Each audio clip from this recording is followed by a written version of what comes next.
Le chien interrompt les funérailles en aboyant sur le cercueil. Lorsqu'un homme demande la raison, le prêtre devient nerveux, et cet homme découvre alors un secret choquant. C'était une journée nuageuse, et le ciel semblait aussi triste que toutes les personnes présentes aux funérailles d'Anna, qui étaient dans un silence complet. Certains tenaient des mouchoirs, d'autres, les yeux remplis de larmes, se rappelaient chaque moment de bonheur partagé avec elle. Le vent soufflait doucement, faisant bruisser les feuilles des arbres, comme si la nature elle-même rendait son dernier hommage. Soudain, un bruit inattendu rompit le silence. C'était Duc, le chien fidèle d'Anna. Il s'est mis à aboyer sans arrêt. Ce n'était pas n'importe quel chien. Il avait toujours été le compagnon inséparable d'Anna. Et maintenant, là, devant tout le monde, Duc fixait le cercueil du regard, ses aboiements devenant plus forts et plus insistants. Les gens se regardaient, surpris et inquiets. « Que voit-il » murmurèrent-ils. Certains semblaient perturbés, faisant les 100 pas, mais incapables de détourner le regard. Les aboiements de Duc ne firent que s'amplifier, comme s'il essayait d'avertir de quelque chose. Duc était un chien intelligent, et tout le monde au village le savait. Sa renommée dépassait l'affection qu'il inspirait. Il semblait avoir une sensibilité qui dépassait l'entendement humain.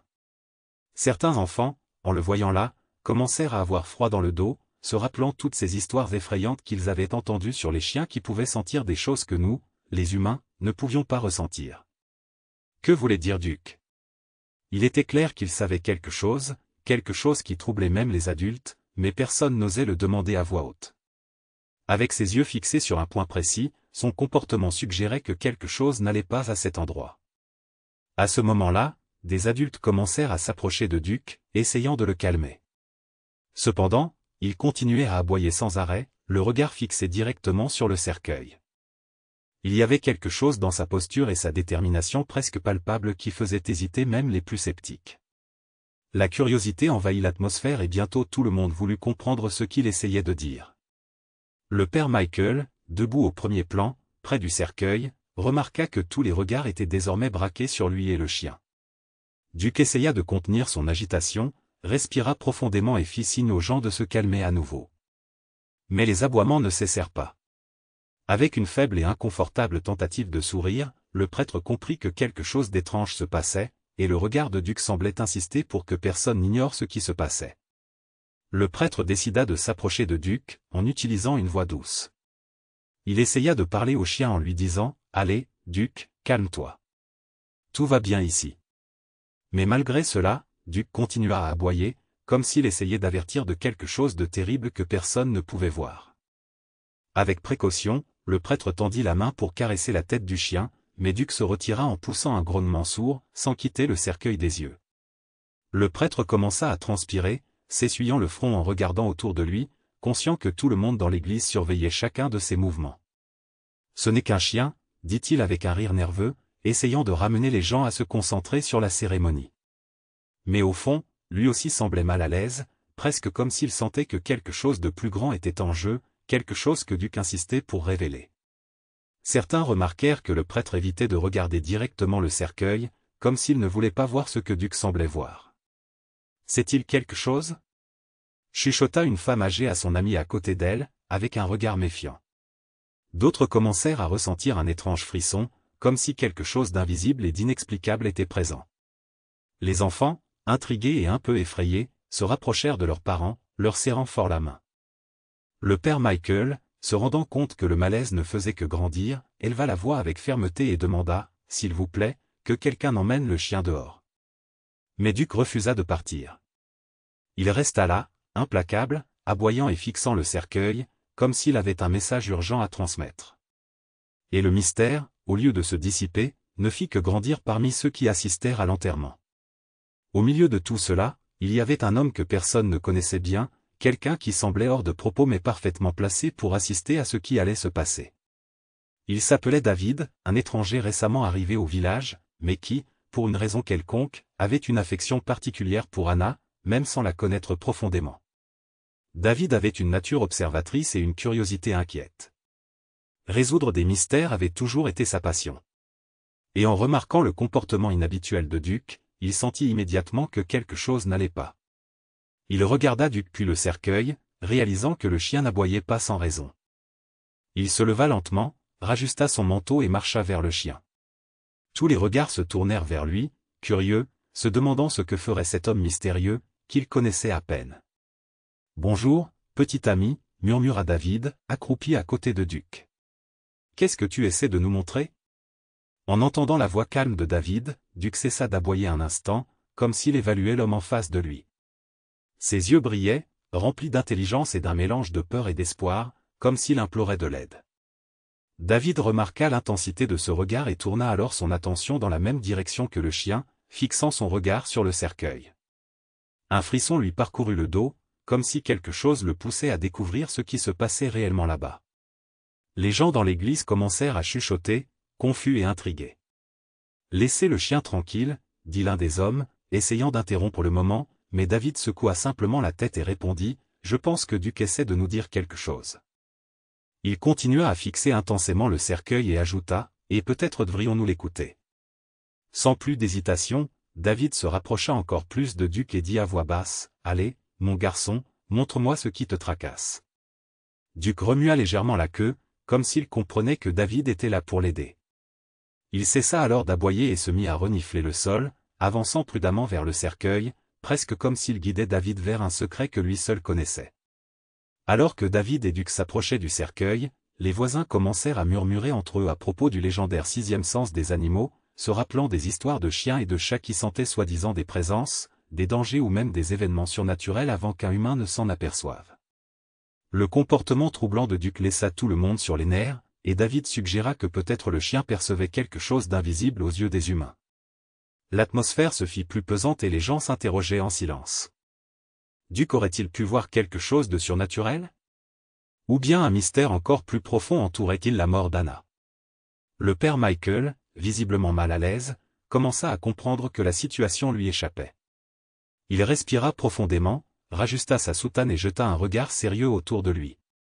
D'un pas ferme, il s'est dirigé vers le centre de l'église et a levé les mains pour demander le silence. « S'il vous plaît, tout le monde, calmez-vous » a-t-il dit d'une voix qui cherchait la fermeté mais tremblait légèrement, révélant sa nervosité. « Nous sommes ici pour rendre un dernier hommage à Anna, une personne si chère à nous tous. » Le prêtre jeta un regard pénétrant à David, qui se trouvait toujours à côté de Duc, essayant de déchiffrer ce que le chien voulait montrer. « Il est inapproprié, » continua le prêtre, à présent d'une voix plus forte, « que quelqu'un vienne ici et provoque une commotion dans un moment aussi délicat. » Certaines personnes dans l'église hochèrent la tête, mais d'autres regardèrent le prêtre avec un mélange de méfiance et de curiosité. Pourquoi semblait-il si nerveux? Pourquoi était-il si impatient de mettre fin à cette situation? Le prêtre désigna alors David du doigt. « Ce que tu fais est un manque de respect envers Anna, » déclara-t-il d'un ton plus fort et plus dur. « Laisse ce chien tranquille et arrête de distraire tout le monde avec ses bêtises. » David, sentant le poids des paroles du prêtre, resta ferme. Quelque chose dans l'attitude insistante du prêtre, cette urgence exagérée à calmer la situation, ne fit qu'accroître les soupçons de David. À côté de lui, Duc émit un grognement sourd comme s'il n'aimait pas non plus le ton du prêtre.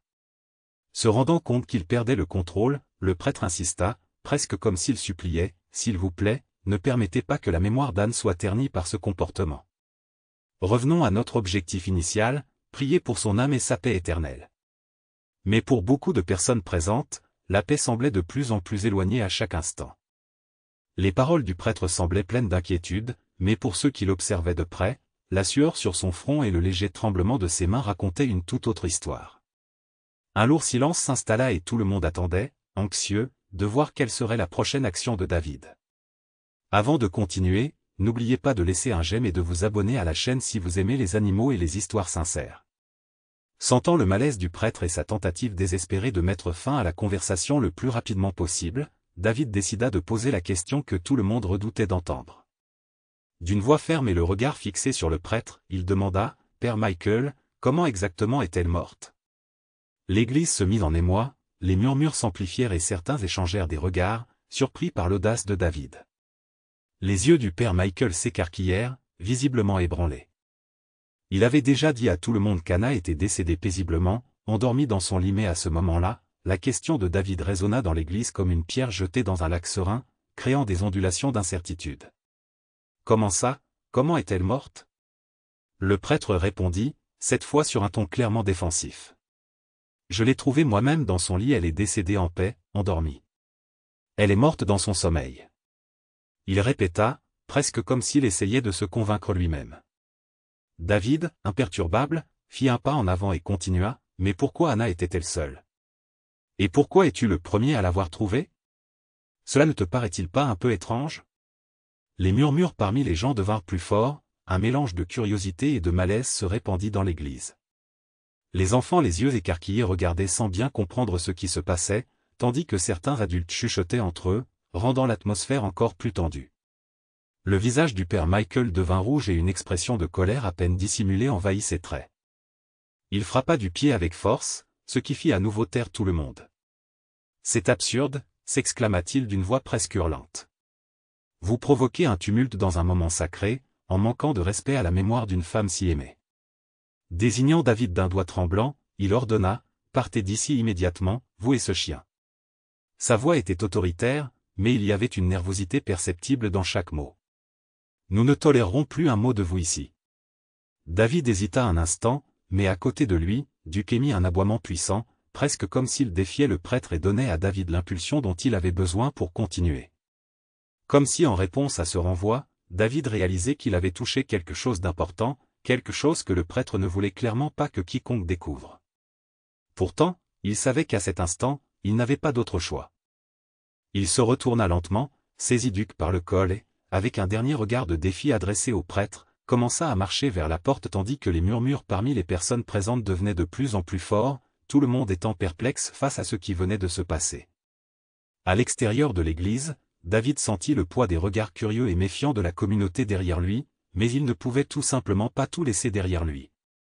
Il y avait quelque chose de profond et de sombre dans le mystère entourant la mort d'Anna, et une forte prémonition le poussa à aller de l'avant. Duc semblait partager ce sentiment, remuant la queue avec enthousiasme, comme s'il était prêt à affronter ce qui l'attendait. « Allez, mon pote, » murmura David au chien. « Je pense que nous avons beaucoup à découvrir ici. » Et c'est ainsi qu'ils commencèrent leur enquête dans le cimetière, marchant parmi les arbres et les vieilles pierres tombales. Le vent froid soufflait, faisant danser les feuilles et produisant un son qui ressemblait à des murmures dans le silence troublant. David regarda autour de lui, de plus en plus certain que cet endroit cachait quelque chose de mystérieux. Duc renifla le sol avec agitation, comme s'il cherchait quelque chose de précis, guidé par une intuition presque surnaturelle. Il semblait savoir exactement où aller. Déterminé à suivre les indices, David conclut que la première étape était d'en apprendre davantage sur la vie d'Anna. Il se dirigea vers sa maison, une petite bâtisse en pierre à l'orée de la forêt, entourée d'un jardin qui semblait oublié par le temps. Lorsqu'il arriva, il trouva la porte déverrouillée, comme si quelqu'un était parti précipitamment, laissant derrière lui plus de questions que de réponses. En entrant dans la maison, David sentit un frisson lui parcourir le dos. L'endroit était couvert de poussière, mais il remarqua que certains objets semblaient avoir été déplacés récemment. Avec Duc qui reniflait à ses côtés, David commença à explorer chaque recoin, ouvrant les tiroirs, fouillant dans les papiers et les documents. C'est alors qu'il trouva une petite boîte en bois sur une vieille table. À l'intérieur, il y avait des lettres et des photos, toutes jaunies par le temps. En lisant les lettres, il se rendit compte qu'Anna avait gardé de nombreux secrets. Les textes évoquaient des rencontres et des conversations secrètes qu'elle avait eues avec des gens extérieurs au village, mais c'est lorsqu'il trouva une lettre en particulier que son cœur s'emballa. Écrite de la main d'Anna, la lettre mentionnait le père Michael, révélant qu'elle avait découvert des choses très sérieuses à son sujet. David échangea un regard avec Duc, qui semblait agité, comme s'il sentait qu'il se rapprochait de quelque chose d'important. Poursuivant ses recherches, David trouva une petite clé collée au dos d'un des cadres sur le mur. « Quelle est cette clé ouverte » murmura-t-il pour lui-même. Duc émit un bref aboiement, comme pour encourager David à continuer. À côté de la clé se trouvait une photographie. Anna se tenait à côté du père Michael, avec l'église en arrière-plan. Mais ce qui retint le plus l'attention de David, c'était un détail au bas de l'image. Une petite boîte en métal, identique à celle que Anna avait décrite dans ses lettres, mentionnant que le prêtre cachait de l'argent. « Nous sommes sur la bonne voie, Duc, » dit David en caressant le chien. « Si Anna essayait de nous dire quelque chose sur le prêtre, peut-être que cette clé est la réponse dont nous avons besoin. » David sentit une vague de détermination l'envahir. Avec la petite clé en main et Duc à ses côtés, il savait que la vérité était plus proche que jamais. Il devait maintenant découvrir ce que le prêtre cachait, et pour cela, il allait devoir fouiller tous les recoins du village. Et vous? Pensez-vous que David fait le bon choix? Si vous étiez à sa place, que feriez-vous? Laissez votre avis en commentaire et ne manquez pas la fin de cette histoire qui promet de vous surprendre. Avec la clé en main, David se sentit plus proche que jamais de percer le mystère. Avec Duc, il décida de retourner au centre du village, où il pourrait poursuivre leur enquête.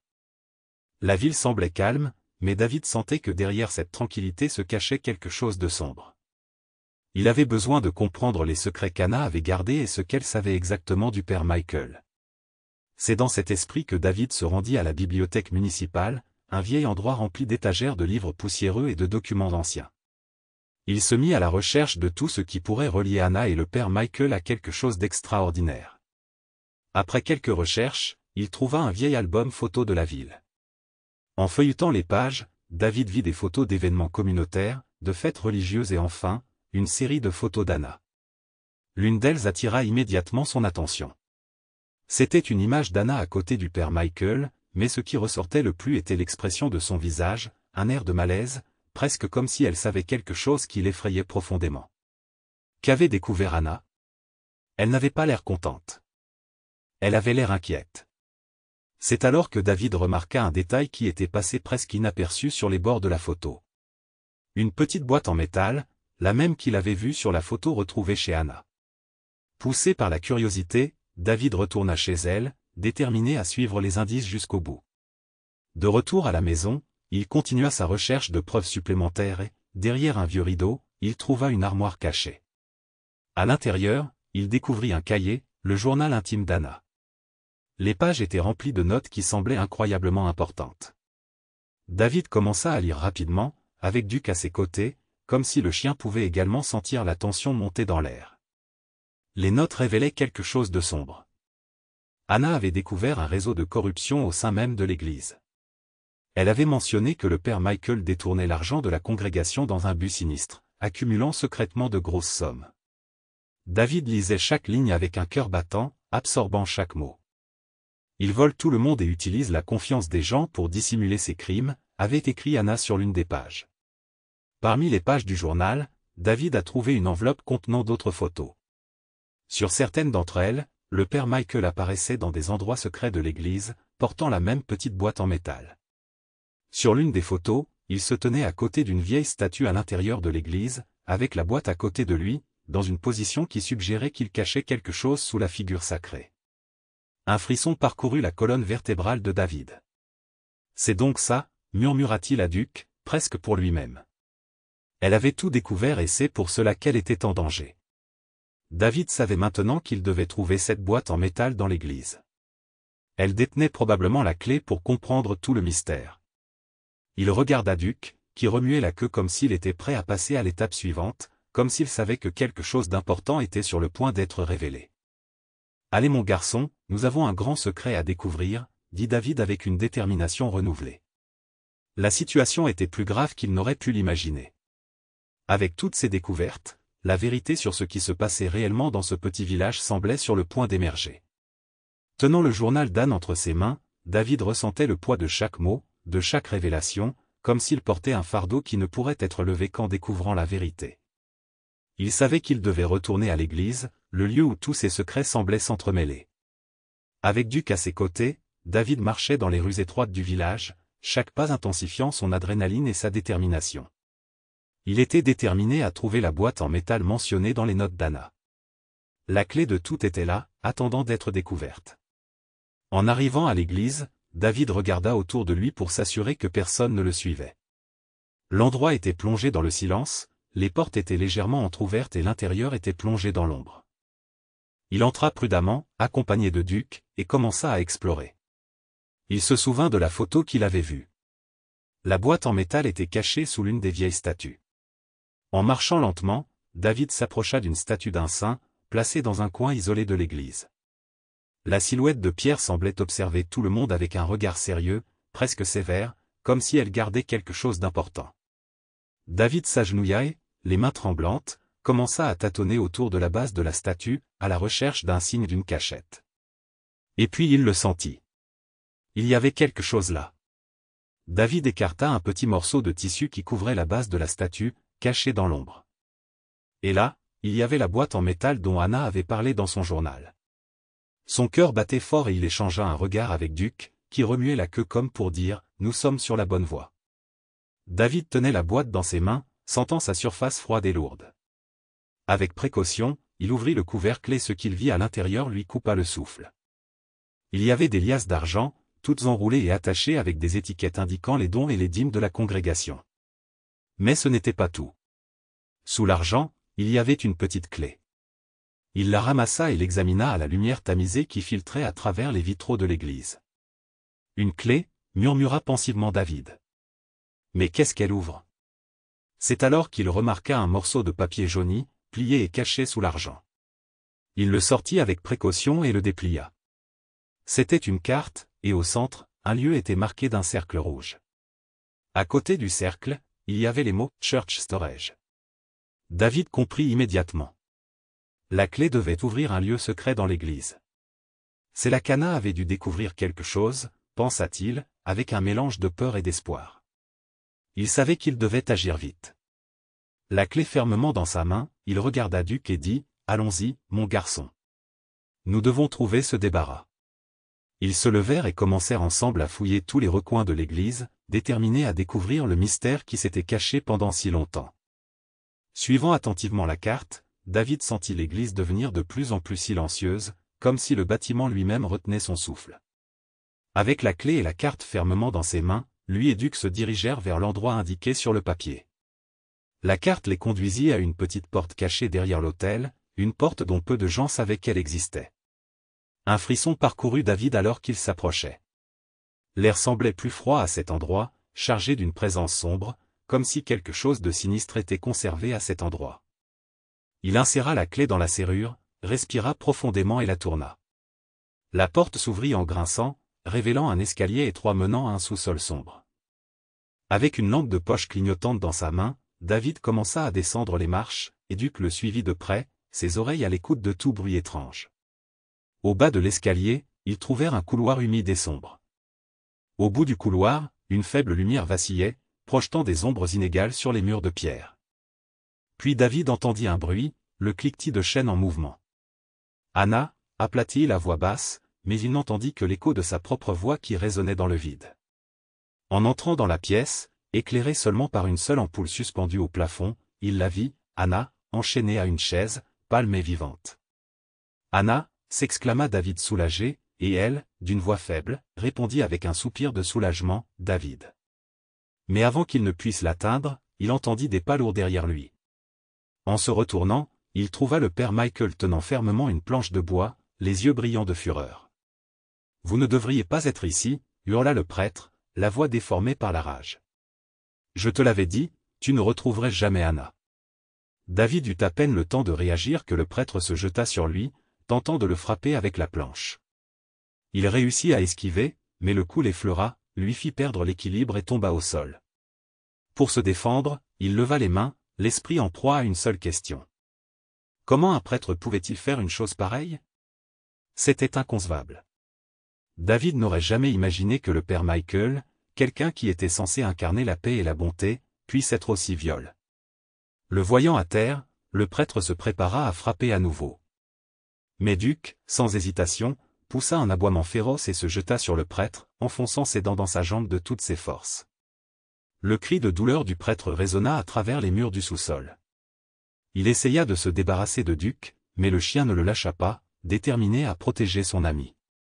Désespéré, le prêtre lâcha la planche et commença à essayer de s'échapper, boitant et appelant à l'aide. David se releva rapidement, le cœur battant, et courut après lui. Il ne peut pas s'enfuir, pensa-t-il, sachant que la vérité devait éclater au grand jour. Duke toujours aux trousses du père Michael, ils atteignirent la rue, où le bruit de l'agitation faisait déjà sortir les habitants de leur maison.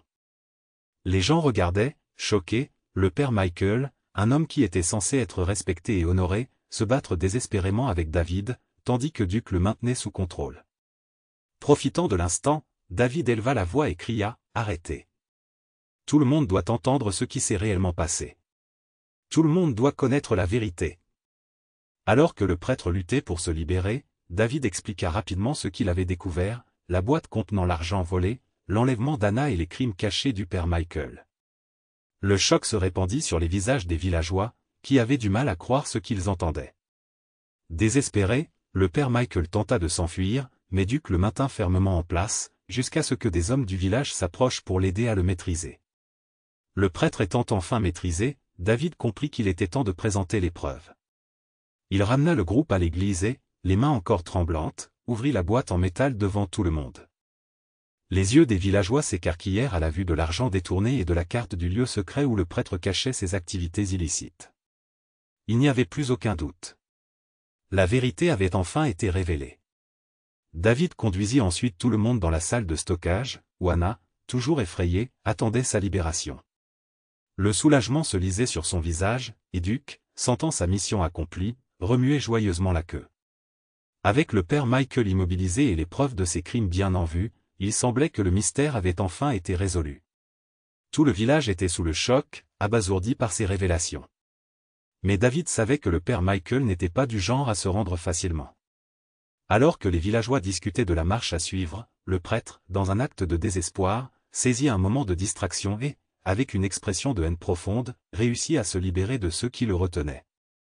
D'un geste rapide et désespéré, le père Michael saisit un morceau de bois par terre et courut vers David.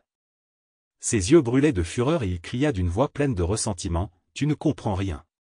Tu n'aurais jamais dû t'en mêler. » David fut pris au dépourvu, regardant le prêtre avancer avec la planche de bois levée, prêt à frapper. Pendant un moment, il fut paralysé, son esprit luttant pour traiter la scène surréaliste d'un prêtre agissant avec une telle violence. Mais avant que le coup ne puisse porter, Duke est passé à l'action. D'un bond puissant, le chien a mordu la jambe du père Michael, lui arrachant un cri de douleur qui a résonné dans la rue. Le prêtre est tombé au sol, se débattant pour se libérer du chien, tandis que David, se remettant du choc initial, a couru pour l'aider. Il essaya d'éloigner le prêtre de Duke, et les deux finirent par rouler sur le sol dans une lutte intense, avec des cris et des aboiements qui résonnèrent dans l'air. Désespéré, le père Michael réussit à se libérer de Duke pendant un bref instant et commença à courir en boitant vers la place principale du village. Mais Duke n'abandonna pas déterminé, il se lança à la poursuite du prêtre en aboyant bruyamment et le rattrapa rapidement au milieu de la place. D'un autre bond, Duke renversa le père Michael à terre, l'empêchant de s'échapper. Les voisins maintenant rassemblés autour regardèrent la scène avec incrédulité. Personne n'aurait pu imaginer que le père Michael, un homme censé symboliser la bonté et la foi, se retrouverait dans une situation aussi humiliante et désespérée. David s'approcha de la foule, retenant encore son souffle, et commença à raconter en détail tout ce qu'il avait découvert. Les gens l'écoutaient attentivement parler des secrets qu'Anne avait découverts. David a expliqué qu'Anna avait découvert que le père Michael détournait les dons de la congrégation, en utilisant l'argent à des fins cachées. Il a également raconté comment le prêtre avait orchestré l'enlèvement d'Anna pour l'empêcher de dire la vérité. Certains villageois, choqués par ce qu'ils entendaient, ont aidé à retenir le père Michael, tandis que David, déterminé à prouver qu'il disait la vérité, les a ramenés à l'église. Là, il tenait fermement la petite boîte en métal, sentant non seulement le poids de son contenu, mais aussi celui de la vérité qu'il allait révéler. Devant tout le monde, il ouvrit la boîte, montrant des piles d'argent organisées et étiquetées avec les noms des fidèles qui avaient fait des dons. La stupeur se répandit parmi les gens, qui murmurèrent entre eux, surpris de voir la preuve du crime du prêtre. David montra alors la clé qu'il avait trouvée et expliqua qu'elle menait à une pièce secrète de l'église. La foule le suivit et il les conduisit à la pièce de stockage, où Anna, encore faible, était enchaînée. En la voyant là, vivante, un soupir de soulagement et de surprise parcourut tout le monde. Anna, épuisée mais soulagée, avait du mal à croire qu'elle était en sécurité. Duke, le chien fidèle, courut vers elle en remuant joyeusement la queue, comme s'il savait que son ami était désormais en sécurité. La scène était touchante, et tout le monde regardait avec émotion et soulagement, voyant Anna de retour et sachant que la vérité avait éclaté au grand jour. Démasqué, le père Michael tenta de se justifier, mais personne ne voulut entendre ses excuses. La communauté, autrefois dévouée et confiante, voyait désormais clairement qui il était vraiment. Les paroles du prêtre n'avaient plus d'importance, car chacun avait vu la vérité de ses propres yeux. David et Duke avaient découvert le côté sombre d'une personne qu'ils n'auraient jamais soupçonné. Le prêtre étant enfin arrêté et la communauté au courant de tout, le mystère fut résolu et la justice fut rendue. Anna, émue, remercia David et Duke d'avoir tout risqué pour la sauver et révéla la vérité. Le père Michael a été emmené par la police, tandis que le village, encore sous le choc, commençait à se reconstruire sur de nouvelles bases de transparence et de confiance. Les habitants, désormais conscients des sombres secrets qui avaient été cachés, se sont unis pour transformer le lieu en un lieu de vérité et d'honnêteté. David, qui avait tant risqué pour découvrir la vérité, a décidé de rester au village. Il a choisi d'aider Anna à se rétablir et s'est intégré à la communauté, y trouvant un nouveau but. L'amitié et le courage de David ont touché tout le monde et il est devenu un élément essentiel de la communauté. Duke, le fidèle compagnon, a été célébré comme un véritable héros local. Les enfants se sont rassemblés autour de lui, les adultes l'ont caressé et tout le village a reconnu le rôle du chien dans la révélation de la vérité. Unis par le sacrifice et le courage, les villageois ont trouvé un nouveau départ avec un esprit renouvelé et un engagement envers la vérité qui les renforcerait à l'avenir. Merci beaucoup d'avoir regardé la vidéo jusqu'à la fin. Si vous avez aimé l'histoire et le courage de Duke et David, n'oubliez pas de laisser un j'aime, de vous abonner à la chaîne et de partager vos impressions dans les commentaires. Votre participation est très importante pour nous.